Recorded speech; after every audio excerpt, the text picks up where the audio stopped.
Olá pessoal, tudo bem? Vamos então fazer aqui a correção e alguns comentários sobre esta prova de língua portuguesa, da primeira fase de economia da Fundação Getúlio Vargas. Não é? Foi uma prova muito equilibrada, como sempre, não é? As provas tanto de primeira quanto de segunda fases da economia na GV são provas elaboradas de maneira simples, objetiva, clara, solicitam aspectos realmente relevantes, importantes, que você vai utilizar depois para poder ler textos, para poder escrever alguma coisa. E não houve, assim, grandes dificuldades, uma prova que você pode considerar de nível médio, vamos dizer assim, não é? Bom, vamos então direto ao assunto. Vamos começar aí com a primeira questão, que para nós era o número 121. Essa questão em que você tem aí uma charge, não é? Tem um quadrinho em que aparece lá um casal e a mulher estaria dizendo ao marido, Neves, olha, está caindo neve. Olha, esta frase colocada de uma maneira simples em qualquer contexto levaria você a pensar que eles estivessem num país ou num lugar em que a neve fosse uma coisa comum. Mas você percebe logo, examinando um pouquinho melhor a charge, que neve se refere a um monte de rolo de papel higiênico e tal. Bom, na verdade, o que você tem aqui é uma questão ligada à semântica, à polissemia, né?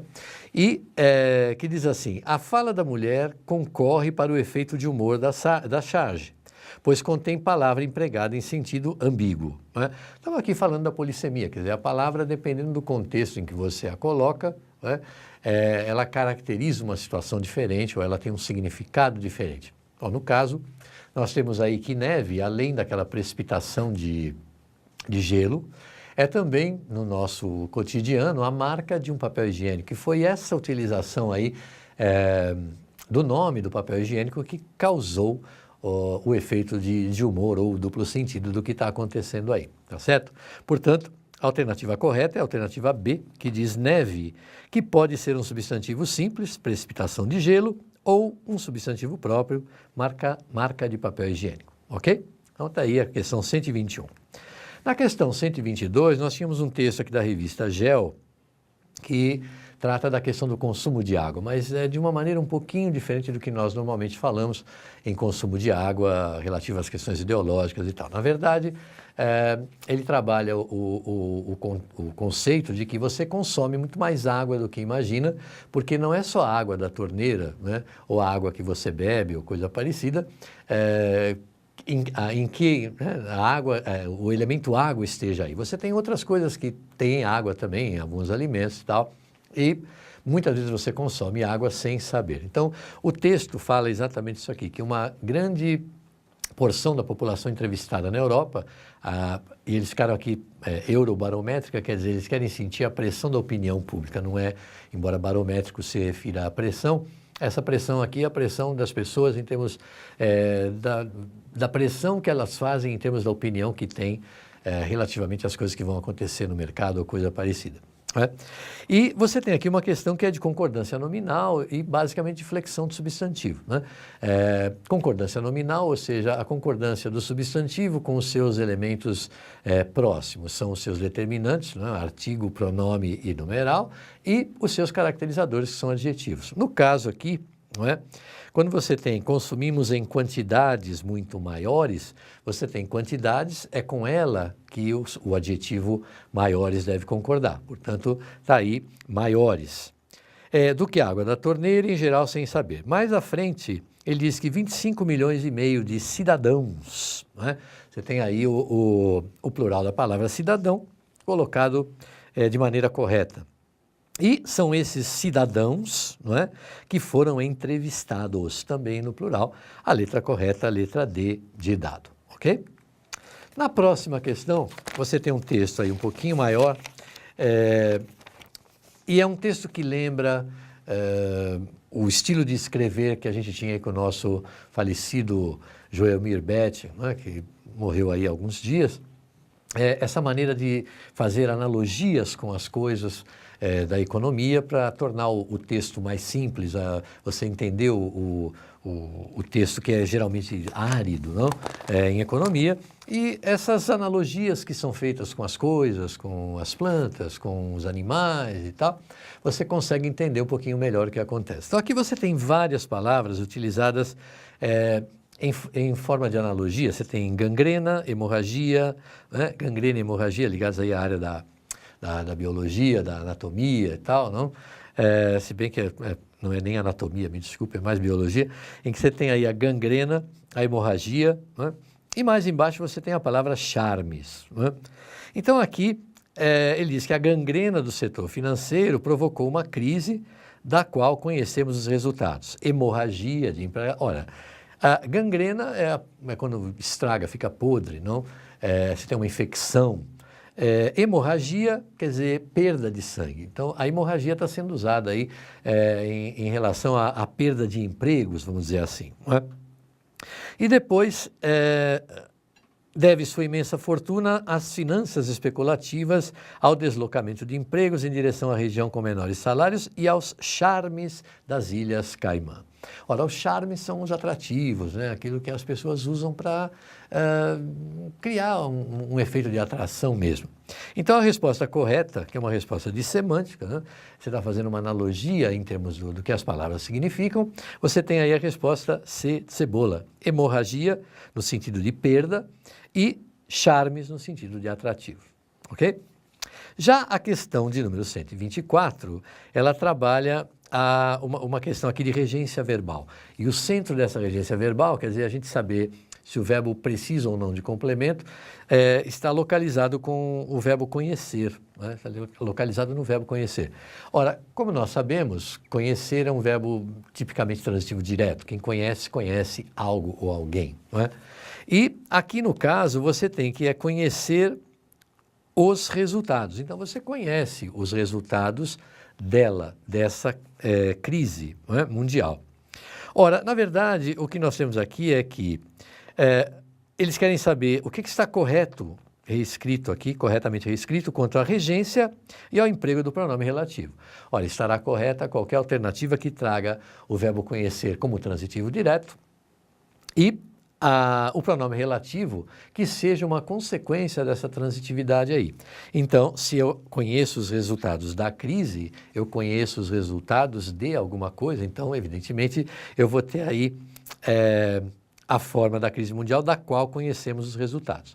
Ora, se é de algo, você tem aí um pronome relativo que normalmente substitui essa relação de posse, que é o cujo, cuja, cujos, cujas. Portanto, a alternativa correta é a letra A. Não é?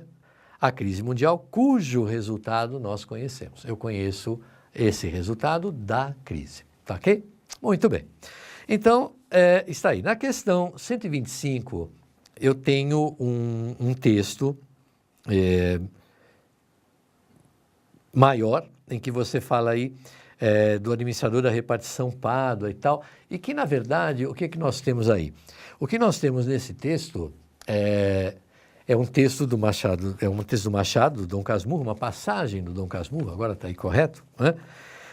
Em que o Pádua é um indivíduo que vai substituir o administrador da repartição, com quem ele trabalhava, e ele passa a não só substituir esse administrador, como ele passa a receber o salário desse administrador. É uma coisa que está escrita aí, né? Pádua ficou substituindo o administrador com os respectivos honorários. Quer dizer, para o Pádua, isso é um dinheiro extra, né? Mas para o administrador era o salário. Então, uma das questões aqui vai solicitar um sinônimo para honorários, e esse sinônimo é, evidentemente, os salários, né? Então, aqui, o que acontece, no entanto, é que o Pádua, quando ele assume essa posição do administrador, ele começa a ganhar mais. E como todo indivíduo, né, menos atento, ele começa a ganhar mais e começa a gastar em excesso. Quer dizer, isso aqui está escrito no texto, atirou-se às despesas supérfluas, não é? Já que está sobrando, vamos gastar. Então, aquela velha máxima que a gente conhece aí. Bom, o problema é que um tempo depois ele perdeu esse cargo acumulado e, evidentemente, o dinheiro fazia falta e tal, e ele entrou numa crise, não? Então, aqui na questão 125, quando se pergunta, em sentido denotativo, o termo que expressa corretamente o estilo de vida que Pádua levou quando foi administrador, ora, veja que o sentido é denotativo, então você quer um sinônimo que expresse exatamente aquilo que estava sendo dito no texto e não alguma coisa metaforizada ou coisa parecida, não é? Ora, essa coisa de se atirar às despesas supérfluas está representada na letra E, perdularismo. Um indivíduo perdulário é aquele que gasta sem nenhuma consciência, não é? Na passagem, ficou substituindo o administrador com os respectivos honorários, que é a nossa questão 126, ora, está aí claro, né? Ele ficou substituindo o administrador, recebendo o salário do administrador. Para ele era um extra, né? Mas, na verdade, ele ficou com o salário do administrador, letra C de cebola, ok? Na próxima, você tem aí uma questão relacionada aos tipos de discurso, né? O discurso direto, indireto e um dos bastante utilizados, principalmente na área literária, que é o discurso indireto livre. O que significa isso? Você coloca palavras, opiniões, pensamentos de uma das personagens, um dos participantes do enredo, que representam alguma coisa que está colocada no fluxo narrativo sem que você necessariamente tenha um aviso para isso, né? O caso aqui acontece de maneira bastante objetiva, né? Quando a mãe do Pádua procura a mãe do Bentinho e diz, olha, meu filho está falando muito de bote, ele vai se matar e tal. Então a mãe do Bentinho, ela entra no circuito para dizer para o sujeito, olha, o que é isso? Por que você está... Né? Você não pode, só por causa de perder uma gratificação, você querer se matar e tal. E é nesse momento em que ela, quando aceita essa incumbência, é que ela pensa, que maluquice era aquela, parecia que ia ficar desgraçado e tal. E isso está na letra E de elefante, né? Você tem aí o fluxo de pensamento de uma personagem colocada dentro do fluxo narrativo natural do enredo. Muito bem, na questão 128, você tem aí uma questão ligada à colocação pronominal e pontuação.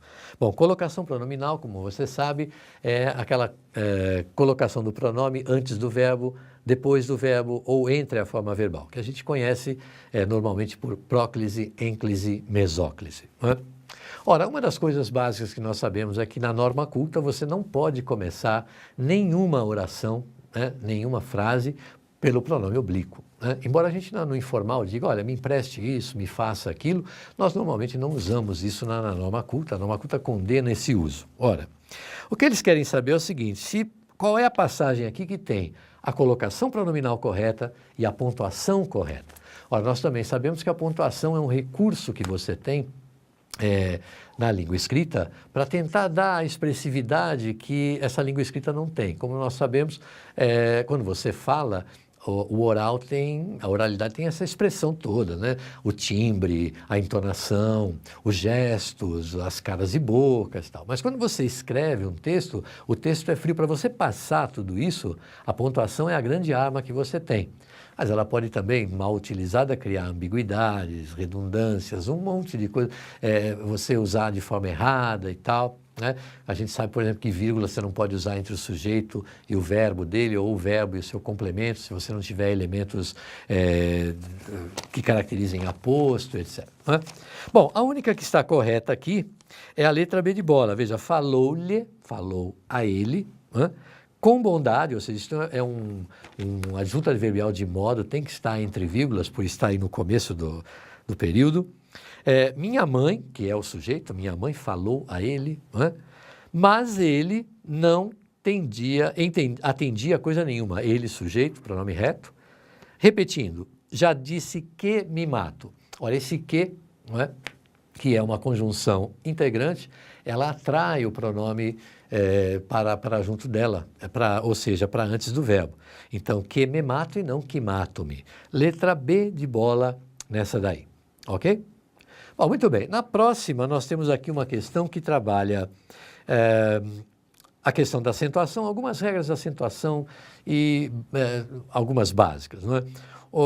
As regras que justificam a acentuação das palavras honorários, atrás e público, justificam, respectivamente, a acentuação das seguintes palavras. Então, ele te dá 3 palavras e diz, olha, elas têm acento por causa de determinadas regras. Né? Qual a alternativa que tem 3 palavras que têm exatamente as mesmas regras aqui? Olha, então a gente tem ali honorários. Honorários é uma paroxítona que termina em ditongo crescente. Honorário, rio. Né? Então, a paroxítona terminada em ditongo crescente, ela tem acento. Portanto, respectivamente a esse honorários, você teria aí a palavra frequência. Frequência. Né? Uma paroxítona terminada em ditongo crescente. Ananás é uma oxítona, o acento na última sílaba, e as oxítonas terminadas em A, E, O e EN, como é o caso de neném, né?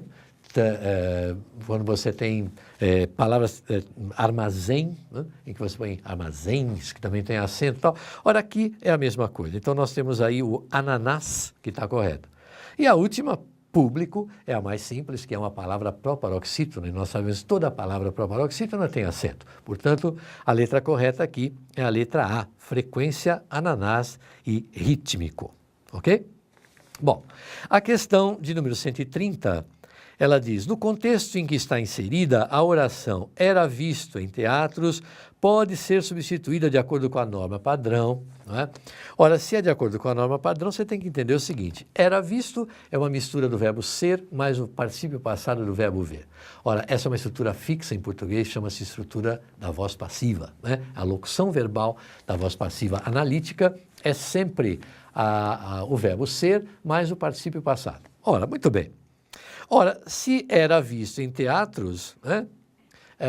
Se você quiser passar isso daí para a voz ativa, você teria que dizer que era visto em teatros, né? Viam ele no teatro. Mas vai lá, viam ele. Né? Agora veja, o objeto direto que está aqui, porque quem vê algo, deveria ser o, a, os, as. Só que o verbo aí termina numa nasal, viam. E nós aprendemos que quando o verbo termina em nasal, em, im, om, né? O objeto direto o, ele é acrescido do N. Portanto, você tem lá, viam-nos em teatros. Ok? Letra correta, letra D, de dado na 130. Ora, na 131 nós temos uma questão bastante simples, que é a questão do dígrafo. Né? Quando você aprende lá as questões de ortografia, nós aprendemos que dígrafo é um conjunto de letras, ou você tem aí um grupo de 2 letras que serve para representar apenas um som, né? Um fonema. Então, por exemplo, os 2 R's, né, em erro, né, os 2 S's em isso, o LH de olho, você tem um fonema só e você tem 2 letras. É diferente do dífono, que você tem um X, por exemplo, em lixo você tem apenas um som e um X. Mas se você tiver fixo, esse X, ele substitui 2 sons, 2 fonemas. Então, o caso do dígrafo é um caso de escrita, não é um caso de som. Né? Então, eles são 2 palavras, 2 letras usadas. Ora, eu tenho isso aqui na letra B de bola. Em trabalhava, você tem esse LH aí. Comissão, esses 2 S's e um som só. E em maluquice, esse QU que substitui o C. Porque se colocasse um C aí, de maluco para malucice, né, o som ficaria diferente. É como você tem, por exemplo, atacar, e por derivação regressiva você faz ataque. Né? Você tem que trocar aquele C lá, não vai ficar atasse. Né? Então você muda para QU. É o que acontece aí, letra B de bola na 131. Ok? Na 132, você tem aí um texto da revista Isto É, um estudo realizado pelo Banco Mundial, relativamente à questão dos idosos e a força econômica que eles representam no país e tal. São dados novos, né? Essa revista é de outubro de 2012, então os dados são bastante recentes e tal. Mas não se perguntou nada aqui da questão do entendimento do texto, né? Isso é comum também. Em exames você tem um texto que serve apenas para perguntar as coisas da estrutura gramatical, da estrutura das frases, né, que foi utilizada. A primeira, questão 132, diz assim, assinale a alternativa em que a expressão destacada correspondendo ao sujeito da oração é formada por substantivo seguido de adjetivo. Ora, essa questão seria elementar, básica, né? Se não tivesse esse pequeno detalhe aí que está no meio do enunciado. Veja, porque adjetivo e substantivo e adjetivo, você reconheceria batendo o olho sem problema nenhum. O problema é que ele quer essa configuração de substantivo seguido de adjetivo, né? Aquela coisa que a gente via do homem pobre, pobre homem, né? Mas ele quer isso quando você tem sujeito da oração. Então, por exemplo, na letra A, que você tem um estudo realizado, você também teria um substantivo mais um adjetivo. O problema é, segundo um estudo realizado, então você tem uma cláusula aí de conformidade, né? A população acima de 60 anos, né? Então o Banco do Brasil realizou, é o Banco do Brasil que realizou, não foi o estudo que é o sujeito da frase. Então aí essa alternativa não serve, embora a configuração esteja correta.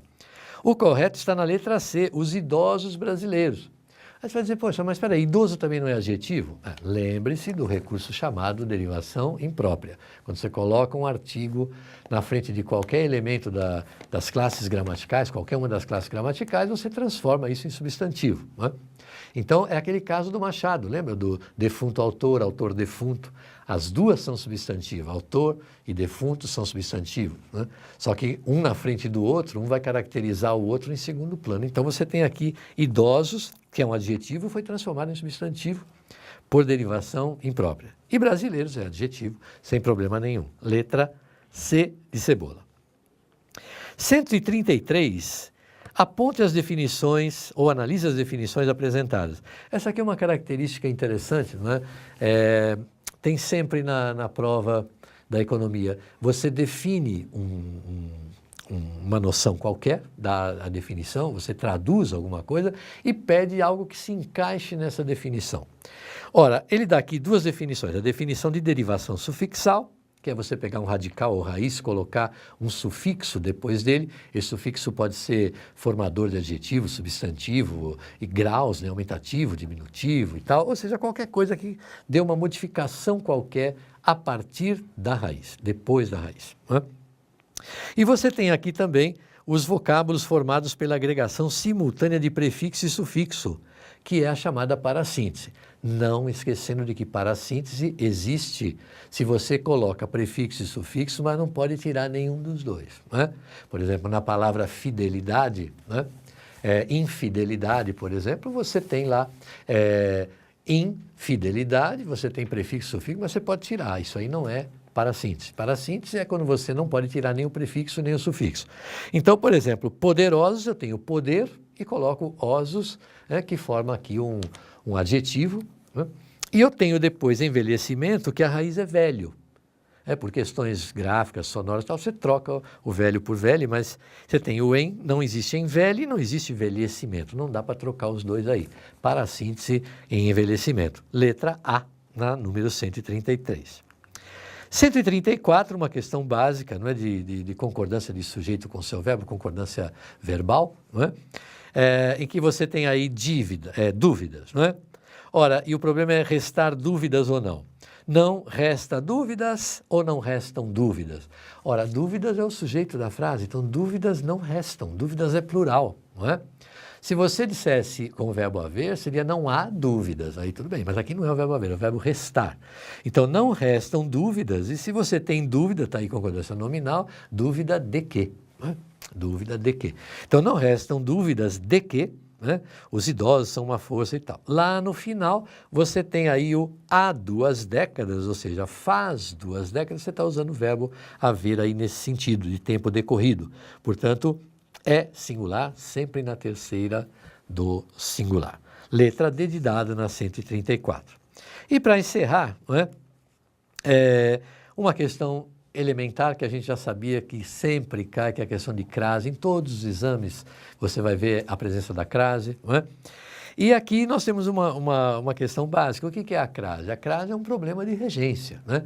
Quem é que tem preposição a? Ou é um verbo que rege a preposição a, ou é um substantivo, adjetivo, advérbio que pede esse a, né? Então você tem a regência verbal e a regência nominal.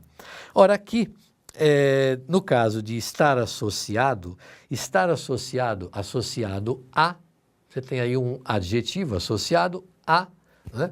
Então você tem a preposição a. Só que, por exemplo, doenças está no plural, não pode colocar crase onde você tem a preposição no singular e o substantivo seguinte no plural, né? Então, se fosse relacionado ou associado à doença, sim, às doenças também. Mas aqui, singular e plural, não pode colocar crase. Já isso não acontece na próxima, em que você tem associado à inatividade, associado à inatividade, tem crase aí, letra E de elefante. Ok? Muito bem, espero que você tenha ido bem. Nos vemos na próxima. Adeus.